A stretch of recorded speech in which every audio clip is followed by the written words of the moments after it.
Usaha itu mama saya dari tahun 1989. Aku belum lahir udah jual ikan bakar. Tapi ikon ikan bakar di Jakarta itu kita lah Muara Angke pertama. Belanja dulu baru bakar.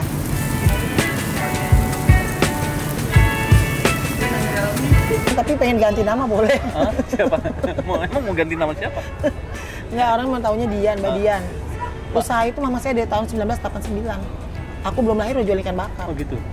Nah, ibu orang tua itu belajar dari mana? Ya otodidak, karena kan memang kita daerah pesisir. Kalau di pesisir itu kan memang bercampur-campur suku kan. Tapi banyak kan orang-orang, memang kan darahnya lahirnya nelayan. Jadi dari situ dikembangin, dagang siput. Tadi pasar-pasarnya orang-orang kita sendiri. Oh gitu.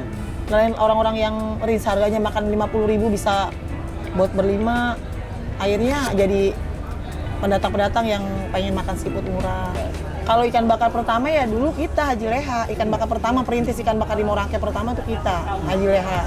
Di tenda, masih jelek, masih kumuh, masih makannya aja sampai nangis air mata tuh. Oh gitu. Itu kita pertama kali dagang ikan bakar. Sampai akhirnya booming di 98, artis-artis pada makan, warung-warung tenda Kemang. Itu baru tuh Tenda Semanggi segala macam gitu ya. Tapi ikon ikan bakar di Jakarta itu kita lah Muara Angke pertama. Belanja dulu baru bakar. Lihat tuh Sobat Logam, cumi, udang, kepiting, dan ikannya seger-seger banget kan?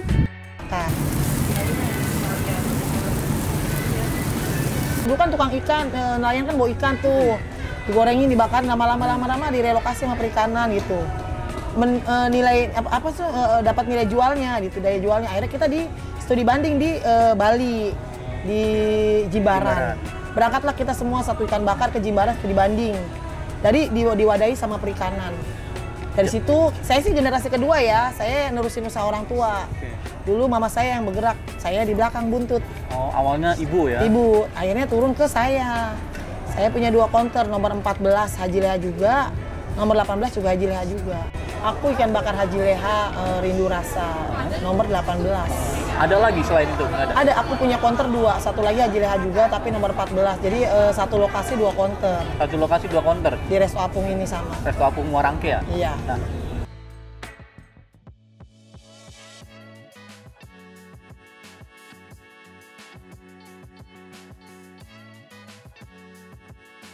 Pokoknya kita dipindah itu tahun 98. Dari mana? Dari tenda-tenda eceran kan kita jualan tenda-tenda tuh, tenda-tenda mesi liar kan. Jadi direlokasi ke yang lebih baik gitu, diwadain sama Pemda, sama Dinas Perikanan. Nah, kayak tenaganya udah melewat deh. Sekarang jam berapa? Buka jam 11, paling tutup jam 12 malam aja udah lehai. Gitu. Lebih banyak yang sekarang. Kenapa? Karena teknologi kayaknya. Teknologi gimana maksudnya? Ya kan sekarang sarana iklannya udah macem-macem. Jadi ada YouTube, ada TikTok kan lebih orang. Kalau dulu kan kita nggak go public, cuman orang-orang sini doang. Sekarang lebih go public.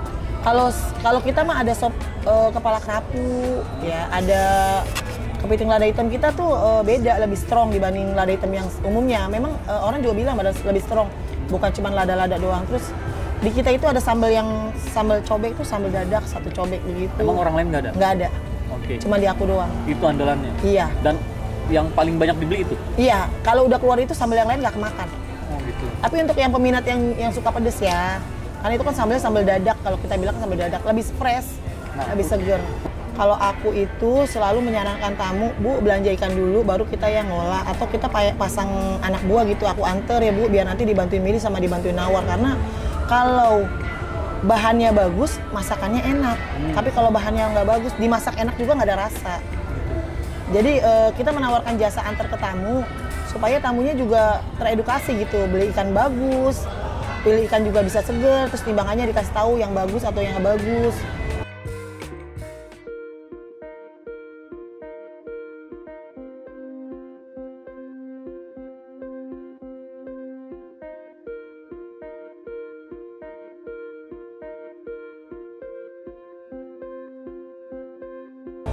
Dan tukang ikan kita nggak ada langganan, yang bagus aja aku beli. Oh gitu. Jadi tapi itu pun free, nggak kena cas. Jasa antarnya nggak kena cas. Kalau Messi Rins harga di bawah 50.000, kalau bakar itu kita di kilas 1 kilo itu 30.000. Kalau untuk saus padang, asam manis, piring tepung, lada hitam, semua yang nggak dibakar gitu, 40.000 1 kilo. Untuk hitungan nasi itu dihitung kepala, 1 kepala tuh 10.000. Udah dapat nasi, dapat sambal 3 macam, sambal mangga, sambal kecap, sambal merah. Nasinya porsinya bakulan. Tergantung orangnya, kalau orangnya 10 ya 3 bakul. Kalau orangnya cuma 5 ya 1 bakul, ya tergantung tamunya aja. Aku juga menawarkan harga gitu, harga kalau misalnya tamu itu ternyata nggak mau repot gitu, aku nggak mau belanja Mbak, aku terima beres. Aku sodorin tamu harga menu kan, aku kasih tahu nih harganya per kilo dan harga itu sudah mateng. Dilihat dulu ikannya, nanti kita kasih jaminan ini barang bagus atau enggak, aku pasti bilang kalau nggak bagus nggak usah dibayar. Ya ada aja, namanya orang apes ada aja, cuman kadang-kadang kita kasih pengertian ke tamunya, ini barangnya nggak bagus loh kok, mau dikembaliin atau mau tetap masak, atau aku tawarin, atau mau dikembaliinnya kita dampingin biar nanti dibantuin milih, ada. Kita pun ngasih ke tamunya tuh yang seenak, maksudnya senyaman tamunya, supaya tamunya juga nggak hari ini doang datang, besok kan dia ngomong lagi sama temennya, besok lagi ngomong sama temennya, dari situ, dari mulut ke mulut. Dan direlokasi ke tempat yang bersih, yang lebih nyaman, tapi dengan harga yang masih ekonomis gitu. Kita bisa makan di sini 1 juta itu bisa buat CRT. Tapi kalau di siput-siput pinggir jalan kan nggak nyampe. Bisa sampai 2 juta, 3 juta untuk makan siput aja. Rezeki kayaknya. Saya nggak di endorse, dia bayar sendiri, bayar kok. Dia pas pesen itu pesen makan kan untuk 100 orang. Ada lobster, siput segala. Ada di channelnya dia kok. Di tag juga di itunya Haji Leha. Ya itu namanya di charter. Oh gitu. Itu gimana hitungannya Mbak? Itu kalau aku tuh ada paket ya, minimal ya paketnya ya, ada yang 10 juta, ada yang 7 juta, ada yang cuma 6 juta, ada tergantung berapa banyak tamunya makan. Karena kan bahan yang kita bawa disesuaikan dengan tamu yang makan. Dan menunya dia maunya apa aja. Nanti terhitung dengan transport, dengan hitungan semua. Tapi aku pukul rata-rata itu per kepala paling mahal itu 300.000 kayaknya. Udah dengan menu lengkap. 300 sampai 400.000 lah, itu kalau nggak ada lobster. Kalau untuk ada lobster kemungkinan bisa sampai 500.000 1 kepala. Tapi lobsternya 1 orang bisa dapat banyak gitu. Kalau nggak salah waktu itu 7 jutaan 100 orang deh. Itu murah apa mahal? Kalau dipukul rata-rata range harganya 1 orang kayaknya 70.000 ya. Kalaupun nggak ada lobster masih makan dibanding makan kita pecel ayam masih nyampe lah. Kalau sekarang ya, nah kita nggak suka makan pedes. Dia sukanya makannya nggak begitu pedes. Kepiting terus nggak mau repot. Tapi dia sukanya udang bakar, dia suka. Udang goreng mentega dia suka. Ikan bakar dia suka. Tapi kalau kayak kepiting lada hitam apa segala dia suka, tapi dia nggak suka terlalu pedes. Itu doang yang saya hafal dari seleranya dia. Kalau Raffi? Kalau Raffi Ahmad waktu itu dia makan di dalam, dibawa makanannya ke dalam. Karena dia pulang syuting kan. Kalau aku ketemunya sama Nanas, sama siapa tuh namanya Nagita, sama Ola Ramelan. Gitu. Weekend.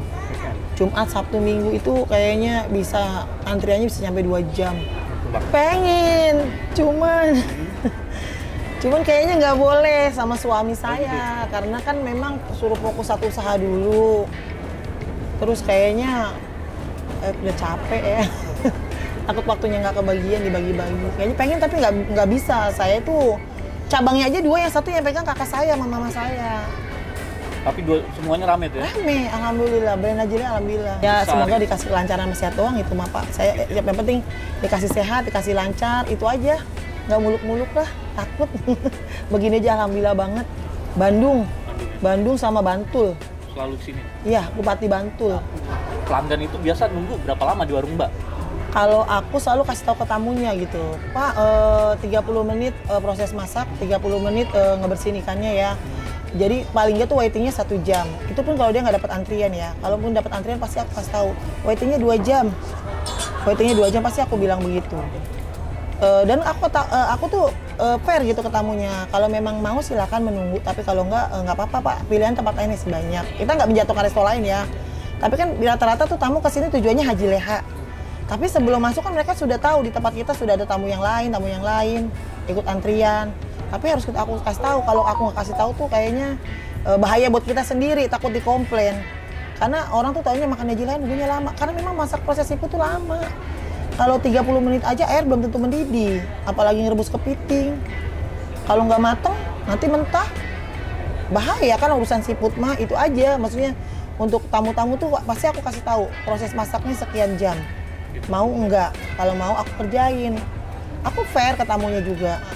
Enggak lah, masih sebenarnya memang ya kalau seafood memang nggak bisa overcook juga, nggak bisa kalau kita kencang apinya juga gosong, kalau kita pelanin lama banget. Jadi Ya pasti aku kasih tahu tamu paling minimal itu masak itu 1 jam. Nah setelah dijelasin sama Mbak, kebanyakan apa? Pelanggan nunggu, tetap nunggu atau kabur? Nunggu, enggak. Kadang-kadang ada tamu yang mau karena memang dia nawaitunya dari sono tuh udah mau makan aja leha, ya kan? Kalau tapi ada tamu yang wah lama banget, oh lama banget nggak jadi pindah ya. Kan hak tamunya gitu, itu kan kita serahkan kembali ke tamu. Jangan bilang seafood mahal kalau nggak nyoba di Haji Leha. Coba dulu, kalau nggak enak nggak usah dibayar.